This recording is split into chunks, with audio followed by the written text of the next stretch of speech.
आम ख़बर त सिंध हाई कोर्ट में भी अहम केस जी ॿुधणी थी आहे। सिंध असेंबली में हिक ई कुटुंब जे 5 माण्हुनि जी बर्तन ऐं तरक़ियुनि वारे केस जी ॿुधणी कई वई आहे। असेंबली जे स्पीकर असेंबली जे सदस्य पुटनि जे भर्तन ऐं तरक़ियुनि बाबति अदवाब जमा कराए छॾियो आहे।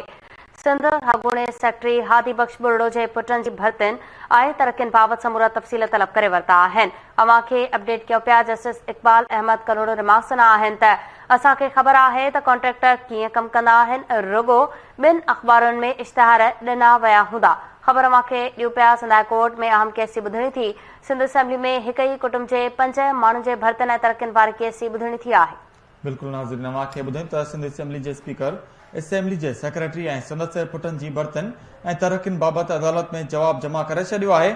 अवां खे ॿुधायूं त सिंध हाई कोर्ट अॻूणे सेक्रेटरी हादी बख्श बुरड़ो जे पुटनि जी बर्तन ऐं तरक़ियुनि बाबति समूरा तफ़सील तलब करे वरिता आहिनि। अवां खे अपडेट कयूं त असांखे ख़बर आहे त कॉन्ट्रेक्टर कीअं कमु कंदा आहिनि, रुगो ॿिनि अख़बारुनि में इश्तिहार ॾिना विया हूंदा। जस्टिस इक़बाल अहमद कलोड़ो रिमार्क्स में चयो आहे। अवां खे इहो ॿुधायूं त सिंध हाई कोर्ट में अहम केस जी ॿुधणी कई वई आहे। सिंध हाई कोर्ट में अहम केस जी ॿुधणी थी आहे। सिंध असेंबली में हिक ई कुटुंब जे 5 माण्हुनि जे भर्ती ऐं तरक़ियुनि वारे केस जी ॿुधणी थी आहे। सिंध असेंबली जे स्पीकर असेंबली जे सेक्रेटरी ऐं सदस्य पुटनि जे भर्तन ऐं तरक़ियुनि बाबति अदालत में जवाब जमा कराए छॾियो आहे। अवां खे अपडेट कयो पिया सिंध हाई कोर्ट अॻूणे सेक्रेटरी हादी बख्श बुरड़ो जे पुटनि जे भर्तन ऐं तरक़ियुनि बाबति समूरा तफ़सील तलब करे वरिता आहिनि।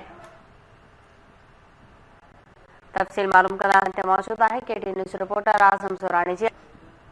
जी सिंध हाई कोर्ट जे जस्टिस मोहम्मद इक़बाल कलोड़ो जी सरबराही में डिवीज़न बेंच सिंध असेंबली जे सेक्रेटरी समेत उन जे 4 भाइरनि खे मुख़्तलिफ़ उहिदनि ते मुक़ररु करण जे ख़िलाफ़ दाख़िल कयल दरख़्वास्त ते अॼु सिंध असेंबली जे स्पीकर खां इन ॼाणायल समूरनि जेको मुलाज़िमनि जी भर्तियुनि जो मुकमल रिकॉर्ड जेको आहे उहो पेश करण जो हुकुम ॾेई छॾियो आहे। अदालत पंहिंजे हुकुम में इहो बि चयो आहे त ॿुधायो वञे त कहिड़ी कमेटी जोड़ी ऐं उन कमेटी जेको आहे कीअं स्क्रूटनी कई, उनजो मैकेनिज़म छा हुयो, कॾहिं अख़बार में इश्तिहार आयो, केतिरा उमेदवार जेको आहे इंटरव्यू ऐं टेस्ट में जेके शरीक थिया, उनजी स्क्रूटनी रिपोर्ट जेका आहे उहा ऐं उन सां गॾोगॾु जेका DRC आहे उनजी जेका सिफ़ारिशूं जेके आहिनि उहे बि ईंदड़ ॿुधणी ते अदालत में पेश कयूं वञनि। इन खां अॻु सिंध असेंबली जे स्पीकर जे तरफ़ां जेको जवाबु दाख़िल करायो वियो। अदालत उन जवाब खे रिकॉर्ड ते रखंदे 1 मार्च ते उन खां समूरियूं जेके